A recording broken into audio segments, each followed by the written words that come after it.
শুধু দর্শক, আজকে অমর একুশে বইমেলা সমাপ্ত হবে এবং এই রাতের বেলায় অমর একুশে বইমেলা বাংলা একাডেমির সামনে এবং রাস্তার এপারে আবার সরোয়ার্দী উদ্যান এবং সরোয়ার্দী উদ্যানেরও এবং বাংলা একাডেমির মাঝামাঝি রাস্তায় আমরা সাধারণত সারাদিনই আমরা বইমেলার ভিতরে ছিলাম এবং আমরা আমাদের ভিডিও ফুটেজ ধারণ করেছি। বিভিন্ন শ্রেণী পেশার মানুষের সাথে আমরা কথা বলেছি এবং তাদের মতামত আমরা সংগ্রহ করেছি। এই অমর একুশে বইমেলা মূলত বাঙালির কৃষ্টি কালচার এবং বাঙালির সংস্কৃতির সাথে সম্পৃক্ত। ঠিক তেমনি এবারের বইমেলা ছিল আরও জাঁকজমকপূর্ণ। এই অমর একুশে বইমেলায় আমরা রাতের বেলায় দেখতে পাচ্ছি, রাতের চিত্রটি আমরা দেখে যাচ্ছি।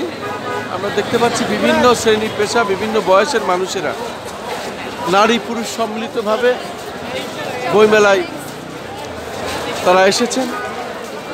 যেহেতু আজকেই অমর একুশে বইমেলার শেষ দিন, সে কারণেই আজকে মানুষের উপচে পড়া ভিড় এবং আমরা সেটাই দেখতে পাচ্ছি।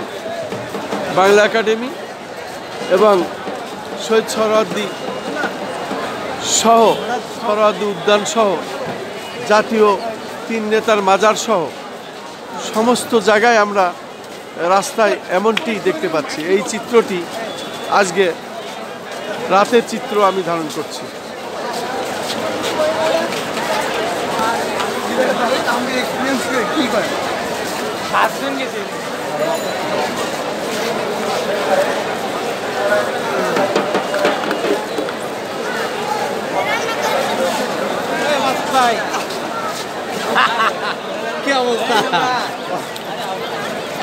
বই মেলায় এসেছিলেন এবং বাংলা একাডেমি থেকে বাহির হলেন, আমি দেখলাম। এবং আমরা সারাদিনই আজকে এই বইমেলায় ঘুরেছি এবং বিভিন্ন মানুষের সাক্ষাৎ গ্রহণ করেছি। আজকে বইমেলা, অমর একুশে বইমেলা আজকে শেষ দিন এবং আজকেই ছিল মানুষের উপচে পড়া ভিড়। আপনিও এসেছেন, সম্ভবত আপনার সন্তান আপনার কোলে। আপনি যে বাংলা একাডেমির ভিতর থেকে আসলেন, আপনার অনুভূতি কি? কেমন দেখলেন, কেমন লাগলো? অন্যান্য সময়ের চেয়ে এবার খুব সুশৃঙ্খল মানে পরিবেশটা, আর মোটামুটি ভিড় কম, ভালো ভালো বই আছে দেখলাম। বই কিনেছেন? এখনো কিনি নাই, আমি আসলাম, কিনবেন আর কি? অবশ্যই কিনবো। তা রাতের বেলায় বইমেলা দেখার একটা সুযোগ পেয়েছেন, যেহেতু সারাদিন কর্মে ব্যস্ত থাকতে হয়, আসারও সুযোগ থাকে না, বন্ধের দিন, এই জন্য এসেছেন। আপনি কি শুধু আপনার এই কন্যাকে নিয়ে এসেছেন না সাথে আর কেউ আছে? আমার ওয়াইফ আছে। কই আপনার ওয়াইফ? কই, পাশে দাঁড়ান। শুধু দর্শক, আমরা এমনই একটি পরিবার দেখতে পাচ্ছি, তারা ছোট্ট তার বাবুকে নিয়ে এসেছেন এই বইমেলায়। অমর একুশে বইমেলা আজকে কিন্তু শেষ দিন। এই শেষ দিনে আমরা দেখতে পাচ্ছি নারী পুরুষ শিশু বৃদ্ধ আবাল বনিতা উপচে পড়া ভিড়।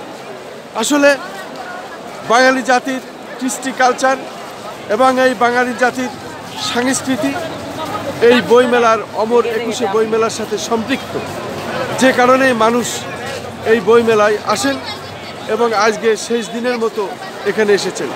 আমরা এরকম একটি পরিবারের সাথে আমরা অনুভূতি ভাগাভাগি করলাম। আমরাও সারাদিন বইমেলার ভিতরেই ছিলাম, আমাদেরও খুব ভালো লেগেছে। এবং আজকে আমাদের মনে মনে একটু কষ্ট হচ্ছে, যেহেতু আমাদের চ্যানেলগুলির পক্ষ থেকে আমাদের প্রচার করার জন্য, পেশাগত দায়িত্বের জন্য আসা লাগে। আমরা প্রত্যেক দিনই প্রায় আসতাম এবং এটা আমরা প্রচার করতাম। আজকে এই অমর একুশে বইমেলা আজকে শেষ দিন। সেই শেষ দিন আসলে ভারাক্রান্ত হৃদয়ে আমরাই বলছি, যদি এই রোজা পবিত্র মাহে রমজান যদি আর একটু পরে হতো, তাহলে হয়তো বা বইমেলায় আরেকটু কিছুদিন এগিয়ে দিত, কিন্তু পবিত্র মাহে রমজান, সে কারণে হয়তোবা অনেকের ধারণা আজকেই অমর একুশে বইমেলা শেষ হচ্ছে এবং আমরাও আজ এখানে সমাপ্ত করছি। আমি খন্দকার মাসুদুজ্জামান, আমাদের চ্যানেলগুলির পক্ষ থেকে অমর একুশে বইমেলা, দুই পাশে আমাদের দুই গেট, একদিকে হলো শহীদ সোহরাওয়ার্দী উদ্যান, আর একদিকে হলো বাংলা একাডেমি। এখান থেকে আমরা আজকে আমাদের সমাপ্ত ঘোষণা করলাম।